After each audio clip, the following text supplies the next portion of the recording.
जमा हुआ भेड़िया, अगर चलो नहीं तो जम जाओगे। जरा सोचो, एक ऐसा गांव जहां तापमान -71.2 डिग्री सेल्सियस तक गिर जाता है। यहाँ पर यदि आपने थोड़ा समय ज्यादा बाहर बिताया तो शरीर पर फ्रॉस्ट बाइट हो सकता है, हाथ पैर खो सकते हैं या फिर जान भी जा सकती है। क्या फ्रॉस्ट बाइट है? सिर्फ 15 मिनट से थोड़ा ज्यादा बाहर रहने पर मेरी नाक पूरी तरह से सफेद पड़ गई। शरीर के सेल्स के अंदर बर्फ के क्रिस्टल बनने लगे और टिश्यू मरने लगे। अगर मैं 5 मिनट और बाहर रुक जाता तो मेरी नाक को परमानेंट टिश्यू डैमेज हो जाता। जब लोग बाहर सांस लेते हैं तो ऐसा लगता है जैसे सूखी घास की सरसराहट सुनाई दे रही हो। वो आवाज होती है गर्म सांस के बर्फ को क्रिस्टल में बदलने की। मैं धरती की सबसे ठंडी बसी हुई जगह पर हूँ, साल के सबसे ठंडे मौसम में। ये ओमिक्रॉन है। जिंदगी बचाने के लिए मैं 20 से ज्यादा कपड़ों की परतें पहने हुए हूँ, जिनका वजन करीब 14 किलो है। 30 डिग्री सेल्सियस गर्म घर से बाहर कदम रखते ही तापमान में 100 डिग्री से भी ज्यादा गिरावट होती है। इसलिए मैं हाथों में दस्ताने, पैर में बूट, पैंट और कोट पहनता हूँ जो रेनडियर की खाल से बने हैं, और ये भी काफी नहीं होता। अब मैं तुम्हें दिखाने वाला हूँ कि जब बाहर जाना ही जिंदगी की लड़ाई बन जाए तो कैसा महसूस होता है। जैसे ही बाहर निकलते हैं कुछ ही सेकंड्स में पलकें बर्फ से जमने लगती हैं और स्किन में चुभन सी होने लगती है। पूरा गांव ऐसा लगता है जैसे सबने छोड़ दिया हो। मेरी उंगली की टिप ठंड से जल गई। ठंड सिर्फ लोगों और जंगली जानवरों को ही नहीं पकड़ती, ये हर चीज को ठप कर देती है। फोन काम करना बंद कर देते हैं या सीधे बंद हो जाते हैं। बाहर खड़ी कारें कुछ घंटों में पूरी तरह जम जाती हैं। जमीन हमेशा जमी रहती है, इसलिए यहाँ कोई फल या सब्जी नहीं उगती। हमने मॉस्को से फ्लाइट लेकर पूर्व की तरफ 7 घंटे उड़ान भरी और यकुत्स्क पहुँचे। वहाँ से फिर करीब 18 घंटे और 900 किलोमीटर का रोड ट्रिप किया। अब रात के 2 बजे हैं और हम आखिरकार दुनिया के सबसे ठंडे गांव पहुंच गए। थर्मामीटर -60.5 डिग्री सेल्सियस दिखा रहा है। जब हमने कार से बाहर कदम रखा ऐसा लगा जैसे किसी दूसरे ग्रह पर आ गए हों। नाक के अंदर बाल जम गए थे और हर सांस के साथ वो चुभने लगे। यहाँ की सूखी हवा इतनी तेज है कि हमें लगातार खांसी आने लगी। ओमिक्रॉन में करीब 800 लोग रहते हैं जो 1.5 स्क्वायर किलोमीटर के इलाके में फैले हुए हैं। यहाँ बाहर किसी और को देखना लगभग नामुमकिन है, जैसे मानो इस जगह पर वक्त ही थम गया हो। बहुत ज्यादा ठंड है। हम करीब 15 मिनट से बाहर चल रहे हैं। जैसे कि आप देख सकते हैं मेरे दोस्त की पलकों पर बर्फ जमी हुई है, उसकी ऊपरी होंठ पर भी बर्फ की बूंदें दिख रही हैं। इस इलाके में जमीन पूरे साल जमी रहती है। ओमिक्रॉन हमारा इलाका जो पहाड़ों से घिरा हुआ है, यहाँ ठंड इतनी भयानक होती है कि तापमान -63 डिग्री सेल्सियस या यहाँ तक कि -64 डिग्री सेल्सियस तक गिर जाता है। क्योंकि ओमिक्रॉन एक घाटी में बसा है तो यहाँ हवा भी नहीं चलती, ठंड बस बैठ जाती है और रुकी रहती है। इस जमी हुई जमीन की परत को परमाफ्रॉस्ट कहते हैं, जो सैकड़ों मीटर गहरी हो सकती है। इस जानलेवा ठंड से बचने के लिए गाँव वालों ने एक सेंट्रल हीटिंग सिस्टम बनाया है। एक कोयले से चलने वाला बॉयलर पाइप्स के जरिए ज्यादातर घरों तक गर्मी पहुंचाता है। ये सिस्टम हर वक्त चलते रहना चाहिए। अगर थोड़ी देर भी बंद हो जाए तो सबकी जान खतरे में आ सकती है। यहाँ के घर अंदर से आम गांव के घरों से बिल्कुल अलग होते हैं। सेंट्रल बॉयलर से जुड़े हीटिंग पाइप्स हर कमरे से होकर गुजरते हैं ताकि घर गर्म रह सके। जमी हुई जमीन पर घर बनाने के लिए पहले मोटी लकड़ी की बीम बिछाई जाती है ताकि एक फ्लैट बेस मिल सके। फिर उस पर मेन लकड़ियां लगाई जाती हैं। उसके बाद 30 सेंटीमीटर मोटा सा फ्लोर बिछाया जाता है। फिर इंसुलेशन और लास्ट में फिनिशिंग फ्लोर आता है। हर दीवार 7 लेयर से बनी होती है। बाहर लकड़ी, फिर मेन इंसुलेशन के लिए बेसाल्ट फूल, इसके बाद प्लास्टर, जाली, फोम इंसुलेशन, फिर एक और प्लास्टर की परत और आखिर में अंदर की तरफ लकड़ी का पैनल। खिड़कियां ट्रिपल ग्लेज्ड होती है जो इस हड्डी जमा देने वाली ठंड के खिलाफ एक मजबूत ढाल बनाती है। अटारी को भूसे और मिट्टी से इंसुलेट किया गया है। इन सब के साथ एक स्टोव या हीटिंग सिस्टम मिलकर घर को पूरी तरह से गर्म रखता है। लगभग हर घर में एंट्रेंस रूम को जानबूझकर बिना हीटिंग के छोड़ा जाता है। हम अपने घर के सामने वाले कमरे में सब कुछ फ्रीज करके रखते हैं। देखो ये फ्रिज, ये नेचुरल फ्रिज है। यहाँ मैंने दूध और मीट फ्रीज करके रखा है। सब कुछ ठंड में ही स्टोर होता है। जैसा आप देख सकते हैं घर के एंट्री वाले पहले 2 कमरे स्टोरेज और फ्रिज की तरह इस्तेमाल होते हैं। ये बिना गर्मी वाले कमरे ठंड के खिलाफ एक बफर की तरह भी काम करते हैं। कमरे के अंदर खासकर छत पर आप बर्फ और बर्फ के क्रिस्टल साफ देख सकते हैं। ओमिक्रॉन में दिन जल्दी शुरू हो जाता है। ये जो कि इस वक्त तक अपने बाड़े में पहुंच चुकी होती है। यहाँ के पशुपालक गाय के थन पर कपड़ा लपेटते हैं ताकि वो नाजुक हिस्सा फ्रॉस्ट बाइट से बचा रहे और साफ भी रहे। अब ठंड जमने का खतरा नहीं रहता, लेकिन जैसे ही दूध निकलना शुरू होता है हमें बहुत सावधानी रखनी पड़ती है। ओमेकन की इस एक्सट्रीम ठंड की वजह से किसी भी घर में पानी की पाइपलाइन नहीं जाती है, क्योंकि वो तुरंत जम जाएगी। गायों को हर सुबह बाहर इस ठंड में निकलना पड़ता है और नदी तक जाना पड़ता है पानी पीने के लिए। एक एक करके सब गाय बर्फ से भरे इस बर्फीले नर्क में उतरती हैं। तेजी से चलती हैं क्योंकि उन्हें पता होता है कि बहुत देर बाहर रुकना जानलेवा हो सकता है। उनके बाल कुछ ही सेकंड्स में बर्फ से जम जाते हैं। नदी का ये हिस्सा जमा नहीं है क्योंकि यहाँ पहाड़ से सीधा ताज़ा पानी आता है। जमीन के नीचे से निकलने वाला स्प्रिंग वाटर भी इसी नदी से मिलता है और यही हिस्सा बर्फ से नहीं जमता। फिर अचानक मेरा पूरा चेहरा सुन्न हो गया। बाएं गाल की मसल बिल्कुल नहीं हिल रही थी। ऐसा लग रहा था जैसे चेहरा पैरालाइज हो गया हो। जब मेरी नाक जमने लगी तो ये टोकियो ने फौरन देख लिया। क्या फ्रॉस्ट बाइट है? ठंड की वजह से ब्लड वेसल्स सिकुड़ जाती है, जिससे ब्लड सर्कुलेशन कम होने लगता है। जब शरीर के अंदर गर्मी नहीं रहती तो हर सेल के अंदर मौजूद पानी बर्फ बन जाता है और वो बर्फ के क्रिस्टल सेल्स को फाड़ देते हैं। इससे तेज चुभन होती है और टिश्यू मरने लगते हैं। तुम्हें अपना चेहरा ढक लेना चाहिए, ऐसे चलते वक्त मुंह ढक कर चलो। ध्यान रखना वरना ये काला पड़ सकता है। लेकिन जैसे जैसे डॉक्यूमेंट्री आगे बढ़ती गई और तापमान और भी नीचे गिरने लगा, हम अपनी लिमिट्स को पुश कर रहे थे ताकि आपको दिखा सके कि यहाँ जिंदा रहने के लिए असल में क्या क्या करना पड़ता है। अब इस पॉइंट के बाद डॉक्यूमेंट्री शूट खत्म होने तक मैं एक बार में 10 मिनट से ज्यादा बाहर नहीं रह सकता, वरना मेरी नाक जो पहले ही फ्रॉस्टबाइट का शिकार हो चुकी है वो और खराब हो जाएगी। ये है इलाज, ये एलोवेरा और सिर्फ अल्कोहल है। इसे ऐसे भिगोकर उस हिस्से पर लगाओ जो जम गया है, और हाँ, उसे रगड़ना नहीं वरना वेसल्स और कैपिलरीज को नुकसान पहुंच सकता है और जख्म बन सकते हैं। फिर येवडोकिया ने अपने राज के काम की शुरुआत की। आंगन में धुले हुए कपड़े टांग कर सिर्फ कुछ ही मिनटों में वो कपड़े पूरी तरह से जमकर सख्त हो गए। उसके सारे कपड़े एकदम जम चुके हैं। मेरे हाथ भी अब जमने लगे हैं।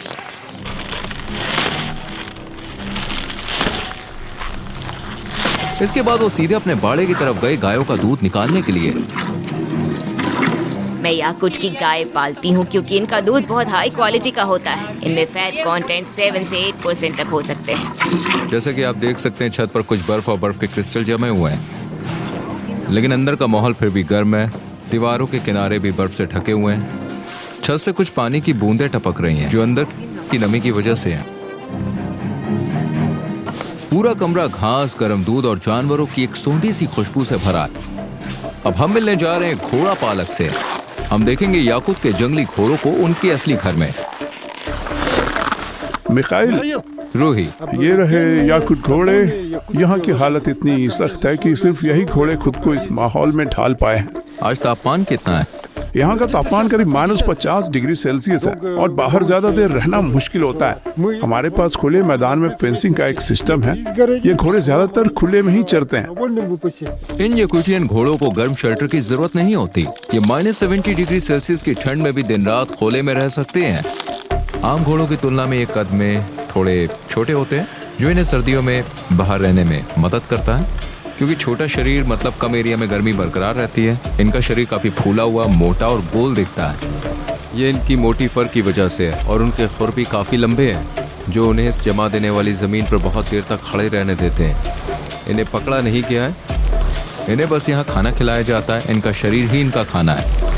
यह है घोड़े का मांस। यहाँ लोग इसे खाते हैं। जैसा आप देख सकते हैं इसमें काफी फैट है। ये एक पैकेट है घोड़े के मांस का पैकेट। ये किसी कस्टमर ने ऑर्डर किया है और इसे भेजा जाएगा। ये जो सूखे घास का ढेर आप देख रहे हैं, इसे गर्मियों में इकट्ठा करके रखा गया था। सर्दियों में यही घोड़े का मुख्य खाना होता है। खाइल ने हमें अपने घोड़े का मांस और लिवर चखने को दिया, जिसे इस इलाके में सिर्फ कच्चा और जमा हुआ ही खाया जाता है। घोड़े का कच्चा मांस। इसमें ढेर सारे विटामिन और जरूरी न्यूट्रिएंट्स होते हैं। क्योंकि यहाँ फल सब्जी नहीं होती, तो हमें सारे विटामिन मीट से ही मिलते हैं। इसका स्वाद बर्फ जैसा है, कुछ महसूस नहीं हो रहा क्योंकि ये पूरी तरह से जमा हुआ है। और ये है लीवर। ओमिकन में जनवरी के महीने में दिन की रोशनी सिर्फ करीब 4.5 घंटे तक रहती है। अभी दोपहर के 3 बजे हैं, अंधेरा छा रहा है और हम आज का दिन यहीं खत्म कर रहे हैं। पुराने जमाने में जब गाड़ियां नहीं थी तो यहाँ ट्रांसपोर्ट के लिए घोड़े, गाय, बैल और खास तौर पर रेनडियर का इस्तेमाल किया जाता था। इस इलाके में रेनडियर बहुत अहम माने जाते हैं, सिर्फ ट्रांसपोर्ट के लिए नहीं बल्कि उनके मांस, खाल और दूध के लिए भी। गांव के सेंटर से करीब आधा किलोमीटर दूर ओमेकन के जमे हुए जंगल शुरू हो जाते हैं। इस गांव में ज्यादातर लोग पशुपालन करते हैं, लेकिन इवान जैसे लोगों के लिए शिकारी उनकी कमाई का सबसे बड़ा जरिया बन जाता है। मैं जंगली आदमी हूँ। ये मेरी शिकार वाली जगह है और ये है मेरा टेंट, मेरा घर।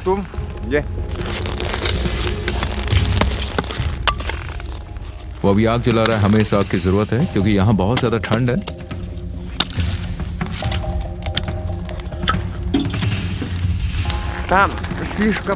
हमें सिर्फ रास्ते पर चलना चाहिए। नीचे की बर्फ पतली है।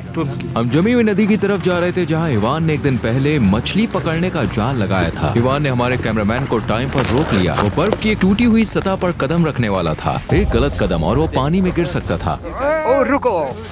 और भीग सकता था। एक बार सर्दियों में जब इतनी ही ठंड थी, मेरे पापा जंगल में अपने घोड़े पर सवार होकर घूम रहे थे। वो बर्फ के अंदर गिर गए और तुरंत ही ठंड से जमने लगे। जब उन्हें एहसास हुआ कि आसपास कोई गर्म जगह नहीं है और मदद मिलने का कोई चांस भी नहीं, तो उन्होंने खुद को गोली मारने का फैसला किया ताकि धीरे धीरे दर्दनाक मौत न झेलनी पड़े। थोड़ा पानी लेंस पर गिर गया। ओह माय गॉड, ये तो अभी से जम गया। हमारा कैमरा पहले इतनी ठंड में ठीक से काम नहीं कर पा रहा था और अब ये जमी हुई लेंस तो बिल्कुल बेकार हो गई है। हमें इसे छोड़ना पड़ेगा। जाल निकालने के लिए वो एक छोटी फावड़े से छेद से बर्फ हटा रहा है। जैसी मछलियां बर्फीली हवा में आई वो कुछ ही सेकंड्स में मर गईं। पानी अंदर से गर्म था लेकिन बाहर आते ही ये मछली शॉक में आ गई और पूरी तरह से जम गई। अब वो जमी हुई मछली को पकड़कर थोड़ा गर्म कर रहे हैं अपने हाथों से रगड़कर ताकि उसे काटना आसान हो जाए। फिर बड़े ध्यान से वो उसे पतली स्लाइस में काट रहे हैं। जमी हुई और कच्ची जंगली मछली जब ये फ्रीज होती है तो ऐसा लगता है जैसे आप सिर्फ बर्फ खा रहे हो। इसे नमक के साथ खाना चाहिए। सर्दियों में मछलियों में ढेर सारे विटामिन होते हैं। टेंट के अंदर गर्मी है लेकिन बाहर की परत पूरी तरह से बर्फ से जमी हुई है। आप देख सकते हैं वो आग को तेज कर रहे हैं और थोड़ी मछली प्रकृति को अर्पण कर रहे हैं। हे प्रकृति की आत्मा, हमारा ये तोहफा स्वीकार करो। हमें शिकार में सफलता दे और अपनी जमीन की समृद्धि से हमें नवाजें। उनके शमानी विश्वास के मुताबिक उन्हें शिकार की आत्मा को संतुष्ट रखना होता है, वरना अगली बार शिकार में कुछ हाथ नहीं लगेगा। अब हम जंगल की तरफ बढ़ रहे हैं। इवान इस बार कोई बड़ा शिकार करना चाहते हैं। ऐसा लग रहा है जैसे यहाँ से अभी अभी कोई जानवर गुजरा है। जमीन पर पैरों के निशान और थोड़े पेशाब के धब्बे दिख रहे हैं।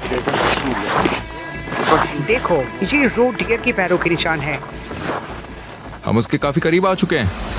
क्योंकि मैं 10 मिनट से ज्यादा वक्त तक बाहर ठंड में खड़ा रहा, मेरी नाक फिर से सुन्न होने लगी। अब मुझे और सावधान रहना पड़ेगा। मुझे अपनी नाक महसूस ही नहीं हो रही है। ओके, उस तरफ से वो भागते हुए जंगल की ओर गया था। ओके। मैं जाल वहीं लगाऊंगा। उन्हें उम्मीद है कि कोई बड़ा जानवर इसमें फंसेगा। शिकारी को पता है कि जानवर हर दिन एक ही रास्ते पर चलता है, इसलिए वो उसी रास्ते पर जाल बिछा रहे हैं।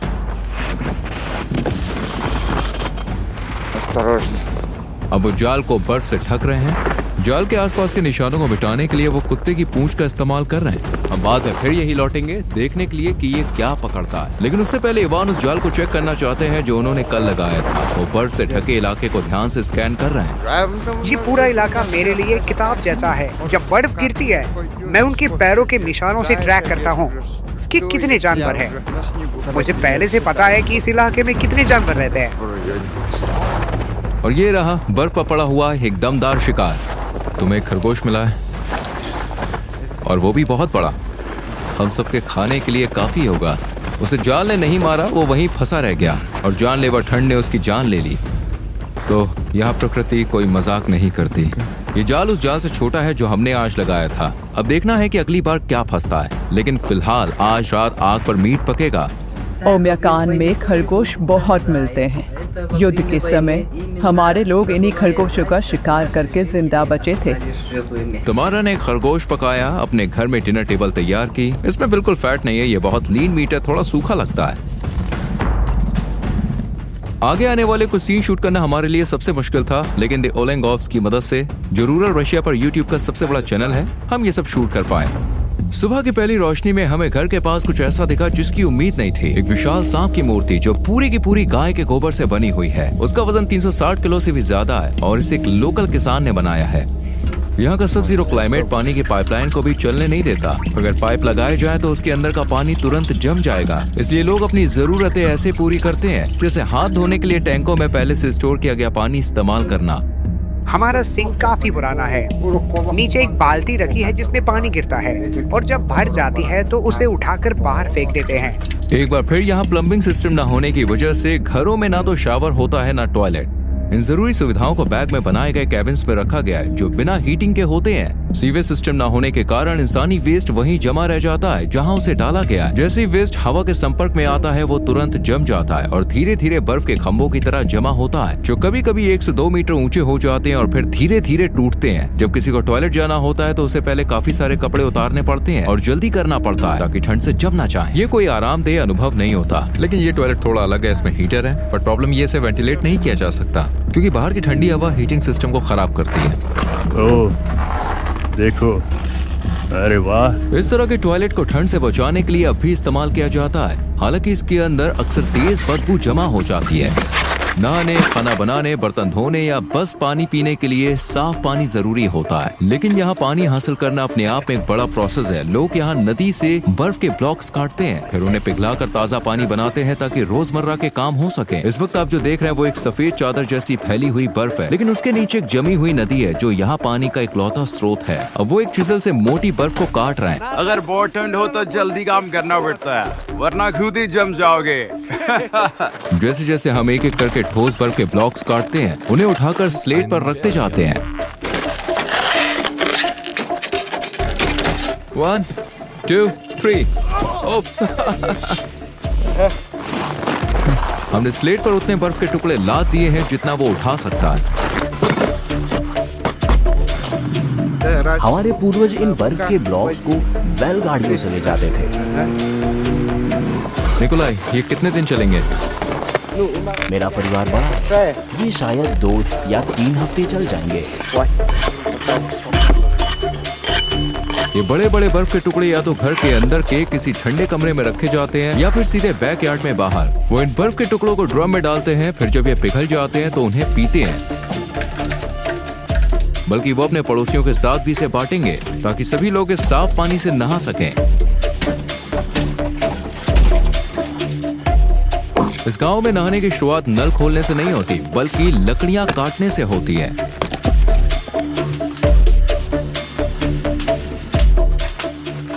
अब वो निकोलाई से लिया गया एक बर्फ का टुकड़ा उठा रहा है और उसे अंदर ला रहा है।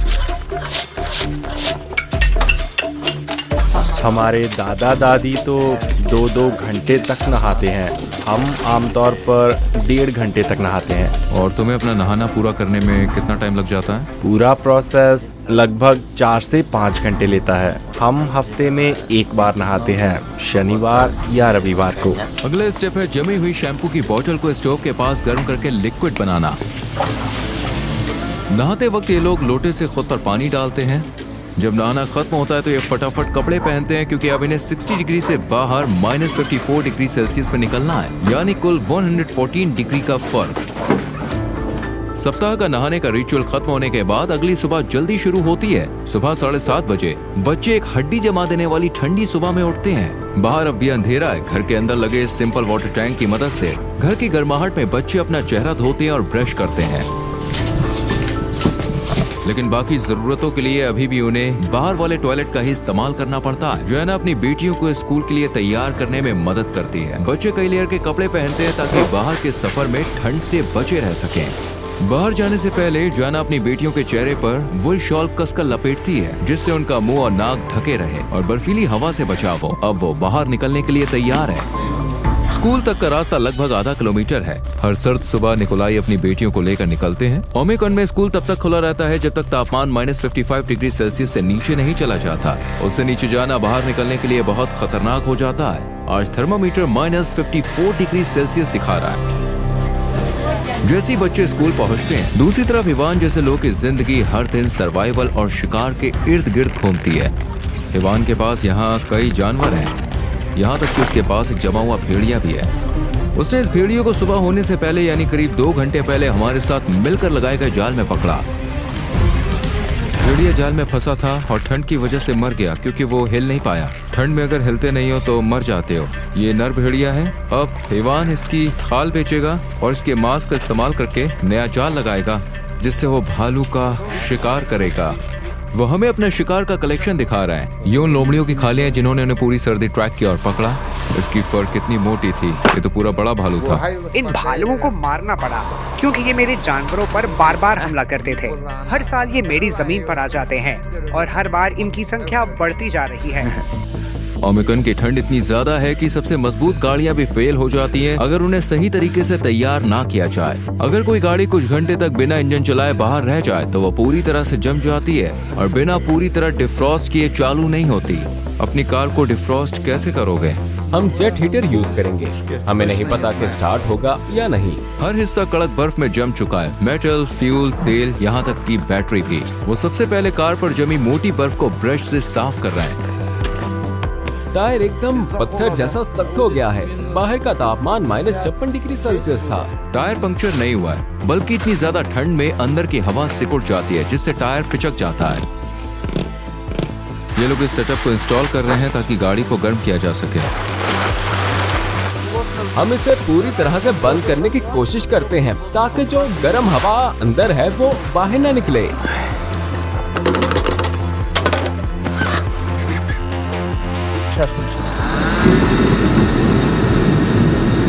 ये लो, इसे पकड़ो। बाहर बहुत ठंड है। यहाँ हर चीज को गर्म रखना जरूरी होता है क्योंकि ये डीजल कार है, इसलिए टैंक में जो डीजल है वो पूरी तरह जम गया है। गाड़ी अब ऐसे ही 3 से 4 घंटे तक गर्म होने के लिए रखी रहेगी। अगर किसी लोकल के पास हीटेड गैराज है तो वो अपनी गाड़ी को महीनों तक सुरक्षित रख सकता है बिना इंजन को खतरे में डाले। जो हमारी गाड़ी को डिफ्रॉस्ट किया जा रहा था तो हमने पहली बार ऐसी गैराज का दौरा किया था। इस गैराज का दरवाजा बहुत ही अच्छी तरह से इंसुलेटेड है, कोई भी कोना खुला नहीं छोड़ा गया है। वो लोग स्पेशल इंसुलेशन मटेरियल का इस्तेमाल करते हैं। दीवार को देखिए, लेयर दर लेयर बनाया गया है और यहाँ हीटिंग पाइप्स भी है जो पूरे गैराज को गर्म रखते हैं। हमने गाड़ी को 3 घंटे तक गर्म किया है। अब इसे स्टार्ट करने की कोशिश करते हैं। बैटरी लगाई जा चुकी है। अब डिपस्टिक से ऑयल लेवल चेक किया जा रहा है। ये पहली बार है जब दरवाजा खोला गया है। हाँ, बहुत बढ़िया। इस गाड़ी को मौत के मुंह से वापस लाया गया है। अब हम यहाँ से निकलने की कोशिश करेंगे।